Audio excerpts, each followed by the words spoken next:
It's a really good feeling. And I don't think that I ever took it as something that I thought would happen. Even when I was in my winning streaks, it wasn't something that I took for granted by any means. I knew that there always could be someone like me out there chasing me and beating me on any given day.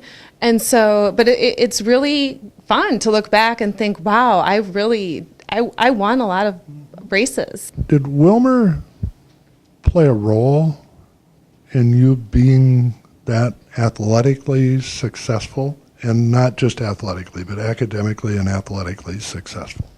Absolutely. I mean, I just think that I was surrounded by people who were so supportive, whether it was my teammates, my teachers, my coaches, and just other people in the community who were always cheering me on through the ups and the downs, because despite the 16 wins, there were some downs too. And so I really do think that just the community as a whole really did play a role in just supporting me regardless of what was going on with me. Whether I was winning or whether I wasn't, they were always there. As you look back, are there any coaches at Willmar Senior High that, during the time you were here, either track or cross country, that really kind of lit that fire for you and really helped you become the success that you are and were? Well, definitely Gainstone. He was the varsity cross-country coach throughout my entire career. And he was a really good fit for me. I can be somewhat emotional and sensitive, and he handled me very well as far as, you need to be the tough athlete and get out there and get after it, but also that there were times when I'd get frustrated, and he handled that balance very well with me. And I do credit him for a lot of the success that I had in how he trained me. I would sometimes have to do more than my teammates would because of the level that I was running at. And that was appropriate, absolutely. And then there was Don Cole. He was actually the JV cross-country coach, and he was just always positive, just the biggest supporter of cross-country, great guy, always had a smile on his face. And then there was also Corby Newman, who was the junior high cross-country coach, who of course was just tickled when I was a junior high kid running varsity, being very successful. It was just fantastic for him. And then in track, the head coach was Daryl Ramey, he was also a football coach. He just was a great guy too, always a positive attitude, very supportive, did a great job of managing all the different events within track. How did you feel when you walked on campus? That you academically prepared? I do think I was academically prepared. Like I said, that first quarter, I took way too many credits. It was not a good idea. I don't recommend it to anybody. But I do feel that I was academically prepared. I feel that we were challenged enough here in Willmar in high school to be ready to step out into a college of that level and do well academically, and that the teachers had prepared us to know that there's going to be homework and how to take notes and all those things that are important to then being successful in college. You graduated from the U of M with what degree? I majored in economics with a Bachelor of Science, and I had a math emphasis with that, and then I also had a minor in statistics. She's a lot smarter than Joel. And have to ask, you still have family in the area that live in Willmar? I do. My parents still live in Willmar in the same house that I grew up in, and they own the paper place, and they own another business called Statewide Distributing, so they're still here, and we visit a few times a year. So. Your spouse, earlier you were telling me that you both work for kind of the same company, but not really, however that works out. My husband Paul and I both work for RBC Wealth Management. It's a financial services firm. He works on the fixed income side of things, and I work in compliance. And we met at the University of Minnesota. We both were economic majors. Any future runners? We do. We have 4 kids. Emerson is 10 and in 5th grade. Nolan is 9 and in 4th grade. And then we have boy-girl twins, August and Ainsley, who just are 5 and just started kindergarten. And I do see glimpses that they might be runners. In fact, Emerson, my oldest, we ran a few 5Ks together, and he enjoys it. But I do think that August might be a sprinter.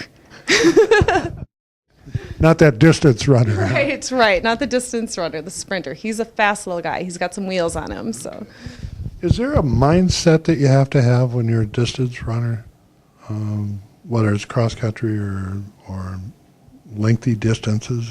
Is there some place you go in there? Because I always hated running the 400 and that bear jumping on your back, my back stretch.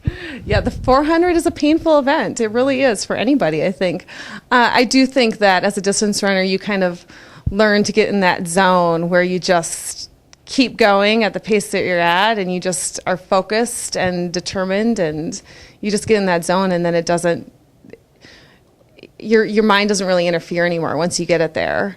So, and the mind's a tough thing. You really have to, it really is mind over body when you're distance running. You have to get into that positive area where you think, I can do this, I'm feeling good. If you start to think about things, that's when things kind of fall apart. Yeah. What was the toughest race? At the end of the day, you said, man, I should have won that, or I won it and I shouldn't have, or something like that, because there had to be some of those. You were highly successful, and there had to be a couple of them you lost by that far, or you won by that far. There was a race, and I can't remember what year it was. I want to say my sophomore or junior year, probably my sophomore year. We went to the Princeton Invitational, which is a really large cross-country meet, and I was running against Carrie Tollison, who has gone on to become an Olympic athlete.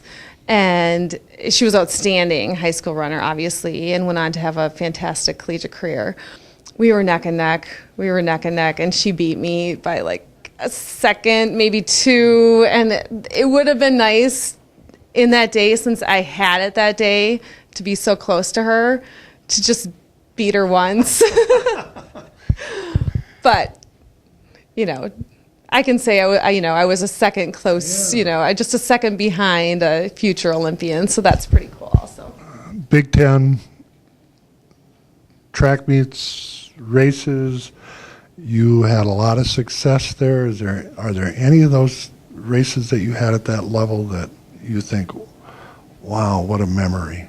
I would definitely say at the indoor Big Ten track meet my junior year, I ran the anchor leg of the distance medley relay team, which, if I'm remembering correctly, there was a 1,200 meter runner, an 800 meter runner, a 400 meter runner, and then the mile leg, which is what I ran.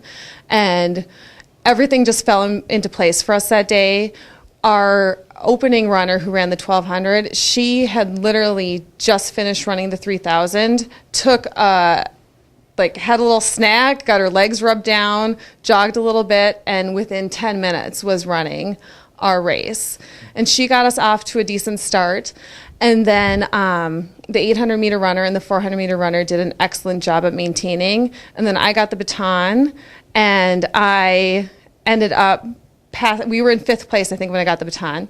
And I ended up passing a few people in my leg, and we finished second, and I ran a 4:57 mile leg there on an indoor track. So, and it was just, we were so close to first that my coach said, if there was 100 more meters in that race, I bet you would have gotten her.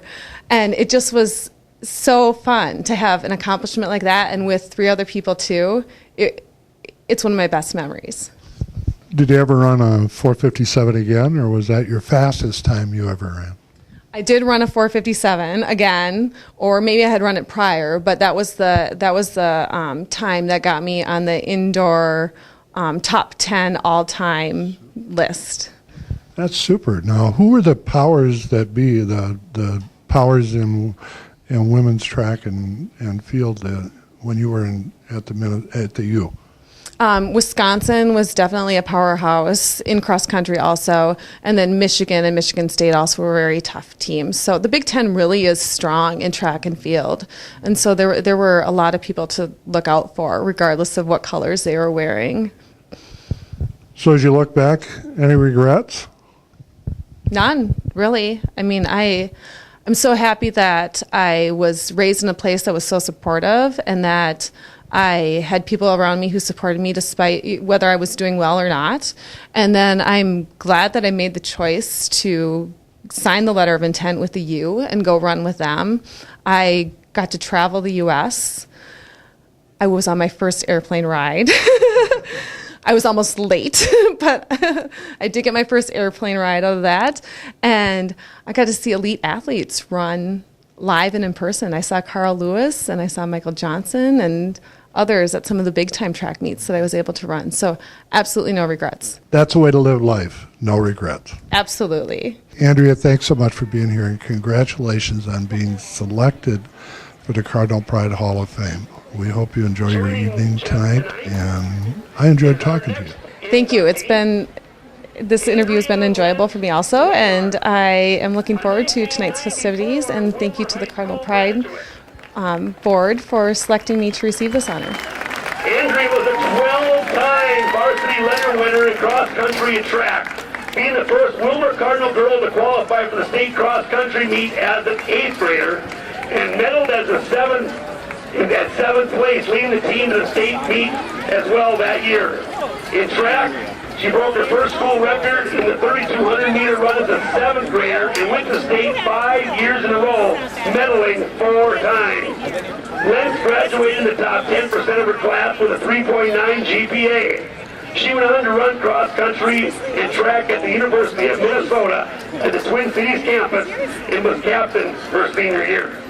She competed at the NCAA Division I cross-country championships in 1997. Andrea earned a spot on the indoor track all-time top 10 performers list by running the indoor mile in 4:57. All this while making the team's list 4 times, earning her Bachelor of Science in Economics. Her top 5 highlights of her high school career: 12 varsity letters, school record holder in the 800, 1,600, and 3,200 meter run, as well as the 3,200 meter relay. 5 Central Lakes Conference titles. First Willmar girl to qualify for state in the cross country, and a member of the first Willmar girls cross country team to qualify for the state meet, and the first Willmar athlete to medal at the state cross country meet. 10 overall state meet appearances in cross country and track, earning 6 state medals. Congratulations, Andrea Lentz Winghart, on your induction into the Cardinal Pride Hall of Fame.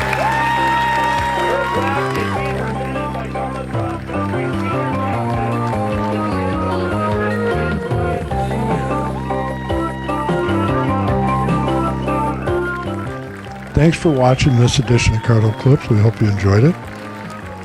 And please remember that students in our classrooms today can be tomorrow's Big Ten runners.